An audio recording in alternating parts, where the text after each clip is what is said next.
जी अस्सलाम वालेकुम. Today I'm going to talk about Oxford ALLT Speaking Part 3. Actually ये वही मॉड्यूल है, ये वही पार्ट है बेसिकली स्पीकिंग मॉड्यूल के अंदर, जिसकी वजह से बहुत सारे स्टूडेंट्स का रिजल्ट जो है वो विदहेल्ड हो रहा है. रीज़न क्या है? रीज़न यही है कि स्टूडेंट्स जो हैं वो लिसनिंग रीडिंग राइटिंग खुद करते नहीं, किसी तरह से मैनेज करते हैं और फिर राइटिंग में जो भी उन्होंने लिखा होता है एसे में उसके उनको फ़ोटोज़ तो मिल जाती हैं, बट वो उसको समझते नहीं हैं, समझ पाते नहीं हैं. बेसिकली वो समझने की कोशिश नहीं करते, सही डायरेक्शन में प्रिपरेशन नहीं करते ये हैं कि वो मीनिंग्स चेक कर लेते हैं, उर्दू मीनिंग्स चेक कर ली या फिर डिक्शनरी से इंग्लिश मीनिंग्स चेक कर ली. अब जाहिर है कि हर इंग्लिश वर्ड जो है उसमें almost every word has actually more than one meanings, तकरीबन अक्सर वर्ड्स में यही होता है. तो अब उस ऐसे को जिस कॉन्टेक्स्ट में लिखा गया है उस कॉन्टेक्स्ट के अंदर वो कौन सा सेंस है या वो किस शेड ऑफ मीनिंग में आपने एक्चुअली वो लिखा हुआ है वहाँ पे, that is something which is really important to understand.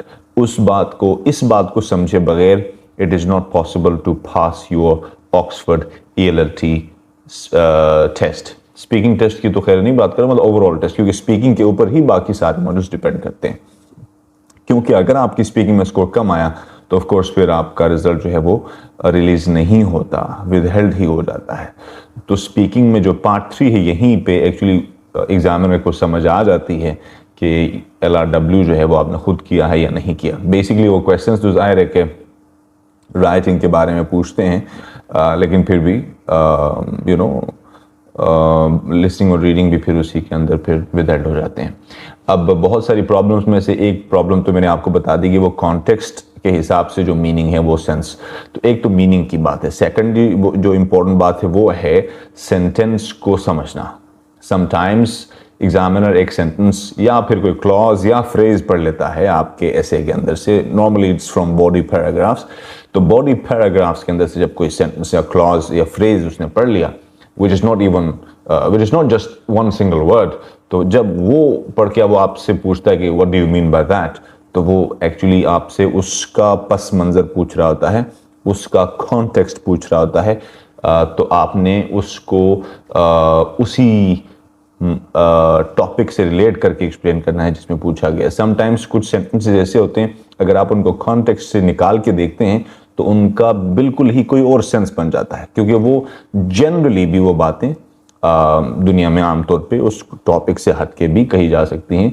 तो इसलिए अगर तो आपने लिखा है ऐसे, तो टिप मेरी ये है कि फौरी बाद, right after your writing test, फौरन बैठ के वॉइस रिकॉर्ड करें या लिख के भी जो आपका टॉपिक था, जो आपने अल्फाज वहाँ इस्तेमाल किए हैं उनको नोट डाउन करें, उनको याद करें, या फिर वॉइस रिकॉर्डिंग में अपने आप को ही अपने फ़ोन के अंदर रिकॉर्डिंग करके अपने आप को सुनाने के लिए, अपनी याद दहानी के लिए नोट्स बना के रखें और वॉइस रिकॉर्ड करके रखें ताकि आपको पता चले फौरी बात. तो टिप मेरी ये है कि right after completing your writing task फ़ौरन बैठकर नोट्स बनाइए और एक वॉइस रिकॉर्ड कीजिए जिसमें आप सादा अल्फाज में, उर्दू में, प्लेन इंग्लिश के अंदर भी आप खुद को याद दहानी करवाने के लिए उसमें वो जो कॉन्टेक्स्ट था और जो भी आपने बातें लिखी थी वो नोट कर लें या फिर रिकॉर्ड कर लें.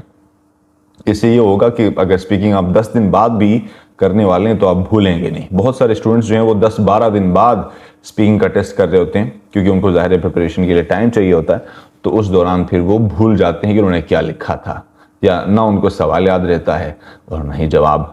सो ऑफ कोर्स ऐसी सूरत में रिजल्ट विदहेल्ड होने के चांसेस बढ़ जाते हैं.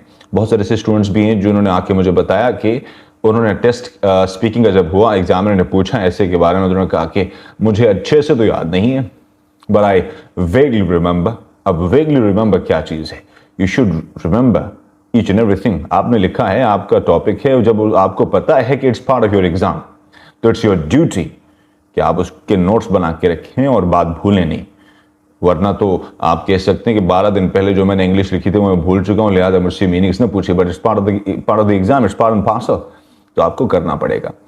एंड अगर आपने खुद नहीं किया ये टेस्ट, किसी और से करवाया है, तो उस सूरत में आप उन फोटोज़ को रिसीव करें उनसे जिन्होंने भी लिखा हो, और उसको पहले खुद से कंप्लीटली समझें, अप्लाई योर ब्रेन, अपनी मेंटल फैकल्टी को इस्तेमाल कीजिए, एंड जहां कहीं आपको कॉन्टेक्स्ट समझ ना आए जिसने लिखा है उससे पूछ लीजिए। और उसका बेहतरीन तरीका ये है कि आप उसी वक्त उनसे पूछें और उसी वक्त नोट्स बना लें, ताकि बाद में भूल न जाएं, और मुमकिन है कि बाद में जिसने लिखा है वो खुद भी भूल जाए, क्योंकि एक्चुअली जो हम लिखते हैं या बोलते हैं वो इस तरह रिटेन नहीं होता। तो इसीलिए कोशिश करें कि फौरी बाद नोट्स बना के रखें। अदरवाइज अगर आप स्पीकिंग का पार्ट 3 सही नहीं करते, बाकी तीनों पार्ट्स में आप कुछ भी कर लें, जो भी तीर मार लें, इट्स नॉट गोना वर्क।